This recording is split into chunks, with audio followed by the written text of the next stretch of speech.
Now, your eyes do not deceive you. I am indeed reviewing a comic book today, or a graphic novel, if you will. Now, you may be asking yourself, why would I be reviewing a graphic novel? I review movies, and occasionally a television show or two.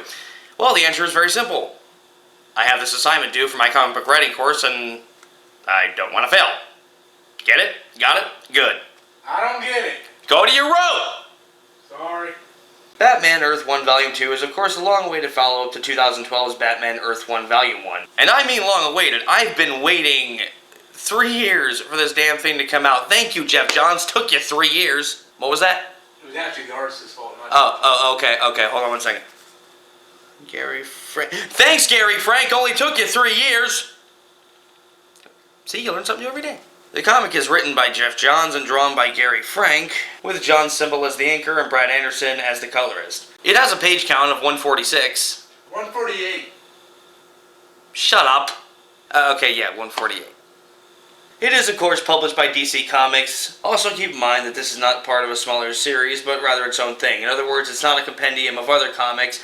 It is a true graphic novel with its own separate story to tell. Oh, and one more thing. Spoilers.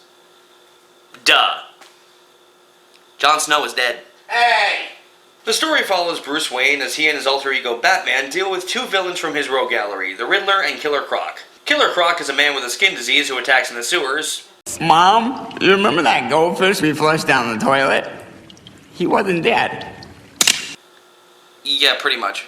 And the Riddler is a man who sets traps for people and kills them based on the answers they give to his riddles. Because, you know, we've never seen that before. Ever.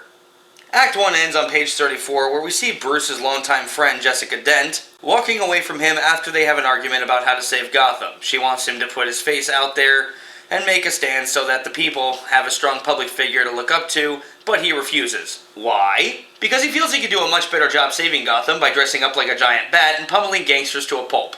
Seems legit. This is Bruce's story as he tries to deal with his old friend Jessica needing his help to save Gotham, the Riddler causing all kinds of havoc, and Killer Croc being feared by the whole city. Bruce does have a solid arc, with a resolution that is triumphant, and yet, in a way, tragic. You all know the story of Harvey Dent and how he gets scarred, becoming Two-Face. Well, they do something to that effect at the end of the novel, but in a way that is so surprising that never in a million years would you see it coming. And while Bruce saves the day, it makes it even more depressing that he couldn't save the one person he wanted to. Most of the characters have solid story arcs, and as I said, Jessica Dent goes through the most change, which isn't much of a problem in my eyes. I mean, this is technically Bruce's story, but it's also an origin story for a villain we'll see in Volume 3. So the fact that the main character doesn't go through the most change as a character may be a little underwhelming for some, but for me it's nothing that brings the story down in any way. And it's not like Bruce doesn't go through any change. On the contrary, this shows Bruce as Batman learning how to be a proper detective with help from Commissioner Gordon. This is something he wasn't skilled in at all in the beginning of the graphic novel. The comic has a wonderful directional flow. It gets more intense and interesting with each passing panel, and the artwork lends itself to the story brilliantly, just like Volume 1 did. However, as far as everything being satisfactory goes, it was a mixed bag for me. I'll be honest, I like the idea of turning the Riddler into a psycho John Kramer type killer, setting up traps and shit, but we rarely see him or know much about him, so at the end of the day, he's a villain that was very difficult to be invested in. His plans were interesting, just not him as a character. There really wasn't much to him. But in all fairness, while the Riddler is the main villain, the story mostly stays focused on where it should be, on Bruce and Jessica's relationship and how their relationship plays out. That's the true heart of this story, and it works very well in my opinion. One other observation about this comic I can make in closing is that it would have been very easy to make Killer Croc just a brainless animal. I threw a rock at him!